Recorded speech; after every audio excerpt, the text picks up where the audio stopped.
guys, new staple, Effect Veiler is here. The hand trap meta is now in Duel Links. The game is dying, and the world as we know it is ending. Anyway guys, thanks for watching. I've been Undead, signing out. Hey, why they gotta hate on? It ain't that simple though.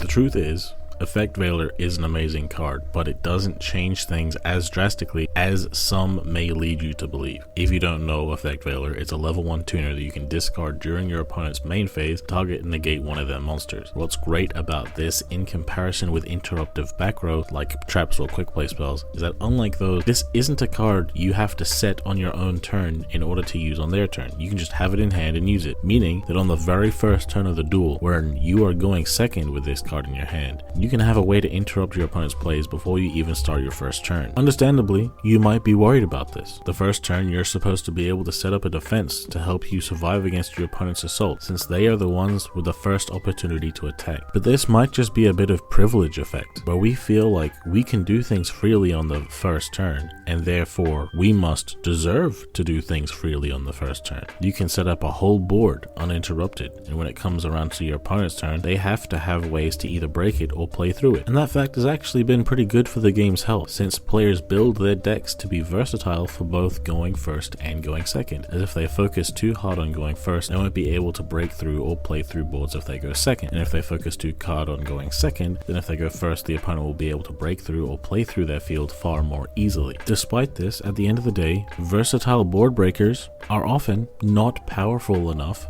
as board breakers. Book of Moon and Forbidden Chalice are not nearly as powerful as Dark Hole or Dark Ruler no more when it comes to dismantling the opponent's board, but they do have other functions that are helpful if we go first, since they can also act as interruptions. But there are some boards where a book or a chalice just won't make that much of a difference, and we can't really hinder our opponents from setting up situations like that unless we have cards like Effect Veiler to slow them down. Notice that I said slow them down, and I didn't say stop them, because Effect Veiler doesn't actually stop decks by itself. There is this idea that some decks, if they get a Veiler dropped on the most important playmaker, they're just screwed and they just have to end their turn. That may have been true in Duel Links some years ago, but the game has really evolved past that point. Let me pose a situation for you. Let's say you are playing your main deck. It doesn't matter what your main deck is, whatever you play right now on Duel Links the most in this current format. You are going second and your opponent has a pretty standard board. If your opponent flips up a Forbidden Chalice on you, what is going to happen? There are 3 ways this could go. The first is that Chalice is used to negate a monster on your field and you aren't bothered because you can continue your plays as you still have other cards, other effects, and the body is still there on the field to be used as material for summons. The second is that the Chalice is used to negate a monster in your field and it legitimately does make a difference in your plays, but you are able to keep playing with your other card. The third is that once Chalice negates your monster, you are utterly screwed and there's nothing else you can do. I can pretty much guess what kind of deck you are playing based on which of these 3 options you pick. If you play any deck that is at least rogue tier, or even slightly below rogue tier, you will have either picked option 1 or option 2, where at the very minimum, you can keep playing, and sometimes it isn't even going to bother you that much. You might have even baited out that Chalice on purpose. If you are playing a deck that isn't even close to rogue tier, like it was put into the game years ago and hasn't gotten relevant enough support to be able to play through a single Chalice, then you picked option 3. It may not be easy to accept, but in order for a game like this to remain interesting, things have to be different. If a new box comes out and everything in it is equally as powerful as everything that came before, there's no reason to get it. You might as well just keep playing the old stuff if it's just as good, and playing the same stuff for an extended period of time can get boring. Even if you feel like you would enjoy playing your favorite deck until the end of time, you would still want to play against different decks eventually. So new things do have to be better in order for the enjoyment of the game to move forward, and this gradual process is called power creep. It's a natural part of the game, and if you feel uncomfortable with the concept, there are games out there with set rotation like Pokemon, Magic the Gathering, and Hearthstone that don't have to use power creep the same way Yu-Gi-Oh does. But a fundamental part of Yu-Gi-Oh is this power creep that happens, and to be real, Duel Links is fairly good at balancing power creep by giving generically usable cards that older decks can use to keep up with the times, and by supporting popular old strategies often to reward older players for their loyalty. Basically, if your deck loses to a single Chalice, then either your deck needs to be modernized in order to combat the current pace of the game, or you need to upgrade to a more modern deck. Right now, most decks can play through at least 1 interruption. And to be real with you, most competitively viable decks have some way to play through at least 2 interruptions, and it isn't unheard of for decks to be able to play through 3 or 4 interruptions. Of course, this doesn't mean that these interruptions are worthless, since they are being played through, because the aim of an interruption in a card game really shouldn't be to stop the opponent's turn in its tracks.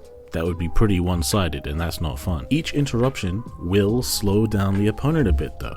Slowing them down meaning that they can't unleash their full assault on you, but they can very likely still set up a semblance of a game plan. Due to the back and forth of interruptions and playing through interruptions, games between competitive players can often be pretty long, which is in contrast with the common misconception that Yu-Gi-Oh! Duels end within a couple turns. If you're playing against somebody with an outdated or poorly built deck, sure, you're going to beat them pretty easily. Or if somebody's deck hasn't adapted to new contexts yet, it may not be ready for those new contexts and may be blown out by surprise. But this isn't the game being one-sided, this is one duelist being more prepared than the other. Most of the time, when both duelists are well prepared, duels are very interactive and can go long. This is a good thing because it can provide opportunities for thought-provoking and interesting gameplay. We all know Yu-Gi-Oh! Is a complicated game. That's why we like it. If we wanted to play checkers, we would play checkers, but we prefer chess. This doesn't mean that we can always say the game is perfect. Like I said before, sometimes people can go first completely uninterrupted and make incredibly powerful boards that versatile board-breaking cards aren't powerful enough to help against. If you could use a chalice in the middle of their combo, they'd probably still set up a pretty good board, but it would definitely be a bit easier to deal with than if you hadn't used that chalice. And that's exactly the case with Effect Veiler. Let's keep in mind what Effect Veiler really does. It only negates monsters' effects. It doesn't remove the monster. It doesn't prevent you from using that monster's material for other monsters. It doesn't prevent you from using your other cards. It doesn't prevent your extension plays, and the fact that it can only be used during the opponent's main phase means it's pretty dead during your own main phase. Does that make it bad? No.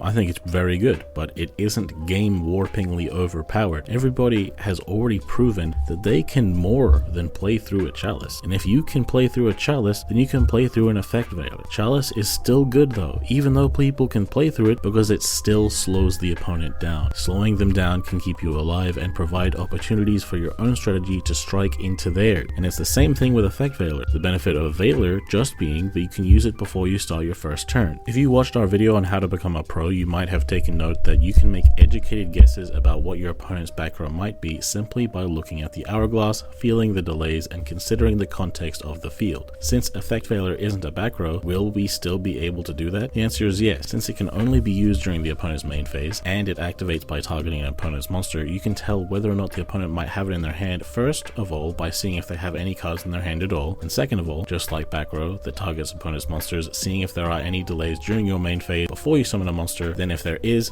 then they might have something that isn't Veiler. But if there isn't a delay before you summon a monster, but there is a delay as soon as you summon a monster, and then constantly after that point, then there is a chance that they have a Veiler. If you suspect your opponent might have a hand trap, a way that you can tell whether it isn't Veiler is that since Veiler is the only relevant one that only activates during the main phase, you will know the opponent has a different one by the fact that the others will cause delays during the other phases, like the draw phase and standby phase, and also by the fact that they might cause a delay without you having a monster on your field. Sometimes a process of elimination can help you find your answer. Since Veiler has a similar effect to Chalice, does it replace Chalice? We gotta keep in mind that Chalice and Book both have many functions, and that is why they are so heavily played. Their versatility helps going both first and second, and Veiler just isn't that versatile. It only really does one thing. So we have to look at it in another way. We can say that being able to play through Chalice is the same as being able to play through a Veiler, but Veiler has upsides that Chalice doesn't. Like we know already, it can be used before you start your first turn to slow the opponent down enough to make it easier for you to play against them. Since it isn't a spell or trap, it also can't be removed by something like Cosmic Cyclone or MST, and the opponent's monsters can't be protected by it with a Forbidden Lance. At the same time though,